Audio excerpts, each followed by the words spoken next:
अस्सलाम वालेकुम मोहतरम नाजरीन, आज की वीडियो आपके लिए बहुत ही ज़्यादा अहम होने वाली है, ख़ास तौर पर शादीशुदा जोड़े के लिए।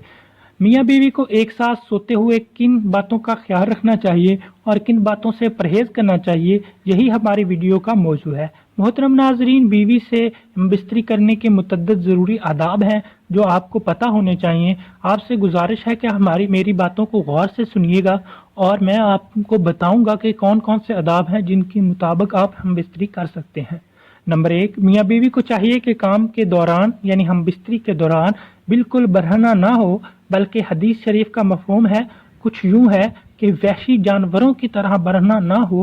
बरहना होकर बीवी से हम बिस्तरी करने से औलाद बेहया पैदा होने का खदशा होता है। इसीलिए काम के दौरान यानी हम बिस्तरी के दौरान मियाँ बीवी को चाहिए कि वो अपने ऊपर कोई चादर वगैरह ओढ़ ले। नंबर 2, बीवी से काम हम बिस्तरी के वक़्त ज़्यादा बातें नहीं की जाएं, क्योंकि इस अमल से गूंगी औलाद पैदा होने का अंदेशा होता है। नंबर 3, खामद को अगर एहतलाम हुआ हो तो वो बगैर गुस्ल किए अपनी बीवी से काम हम बिस्तरी ना करे, क्योंकि ऐसा करने से दीवानी या बखील औलाद पैदा होने का अंदेशा होता है। नंबर 5 पे है, बीवी से काम के दौरान हम बिस्तरी का सबसे बड़ा अदब ये है कि मियाँ बीवी अपनी अज़ाए मखसूसा को ना देखे। ऐसा करना अच्छी बात नहीं और गुनाह भी है। नंबर 6, बीवी से काम हम बिस्तरी के लिए बेहतरीन वक़्त रात का आखिरी हिस्सा है, क्योंकि अव्वल शब मैदा ग़िज़ा से भरा होता है, जिससे मर्दाना क़ुव्वत में खासी कमी आ जाती है। नंबर 7, बीवी से हम बिस्तरी के वक़्त इस बात का ख्याल रखना चाहिए कि रुख किबले की तरफ ना हो। नंबर 8 पे है, बीवी से हम बिस्तरी और कुर्बत के बाद अपने अज़ू ख़ास को धो लेना चाहिए, इससे बदन तंदुरुस्त रहता है। लेकिन याद रहे कि हम बिस्तरी के फौरी बाद अगर आप अपने अज़ू को ठंडे पानी से धोया जाए तो बुखार होने का या बहुत से अज़ा जो है वो सिकुड़ने का अंदेशा होता है, तो ठंडे पानी से अपने अज़ू को नहीं धोना चाहिए। नंबर 9 पे है, बीवी से काम से फरागत के बाद अपने बदन को नजासत से धोकर साफ कर लें और वुज़ू कर लें। बेहतर है कि जमा के बाद जितना जल्द हो इससे को गुस्ल कर लिया जाए।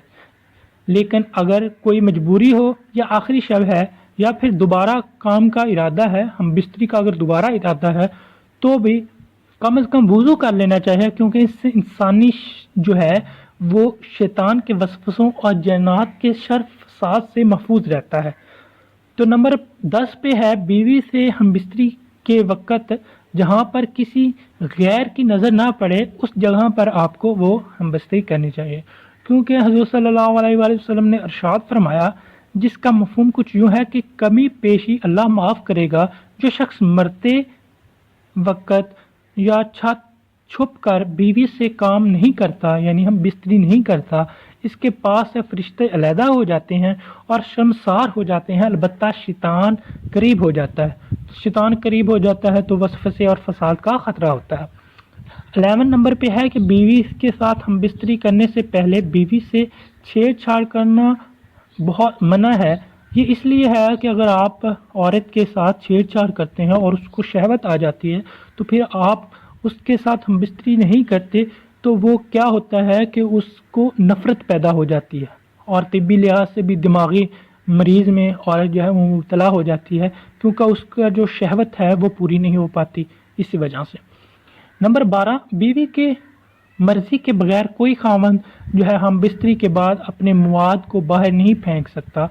यानी कि जो हमारा मादा होता है उसको बाहर नहीं फेंकते उसकी मर्ज़ी के बगैर बीवी के। और तीसरा है कि हैज़ की हालत में जो है वो आप बीवी से मुबाशरत नहीं कर सकते, अलबत्ता जब हैज़ के आयाम ख़त्म हो जाएं तो उसके बाद जो है वो आप मुबाशरत कर सकते हैं, इससे कोई गुनाह नहीं। नंबर 14 पे है, किसी खामन को 4 माह से ज़्यादा बीवी से अलहदा हो और तो ये जायज़ नहीं। 4 माह से ज़्यादा जो है वो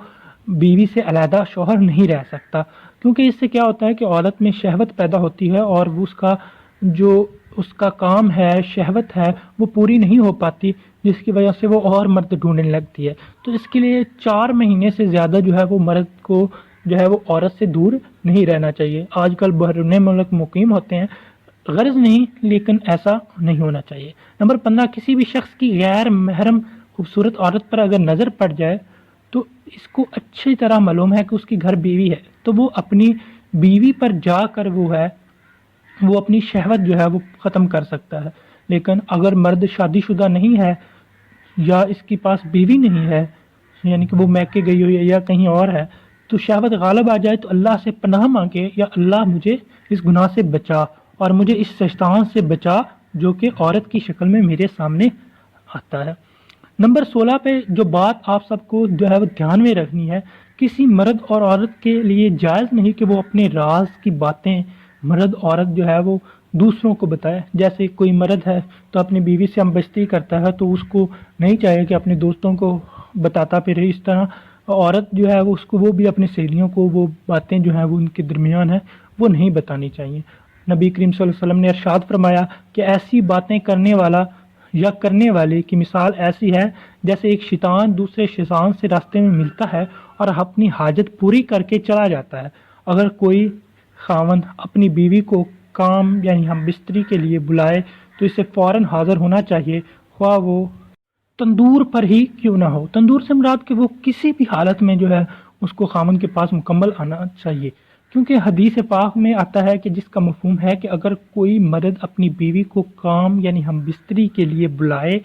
اور وہ حاضر نہ ہو تو فرشتے صبح تک اس عورت پر لعنت بھیجتے رہتے ہیں۔ نمبر 18 پہ ہے جو بات سب سے زیادہ غور طلب ہے اور سب سے زیادہ آپ نے دھیان میں رکھنی ہے میاں بیوی خاص طور پہ،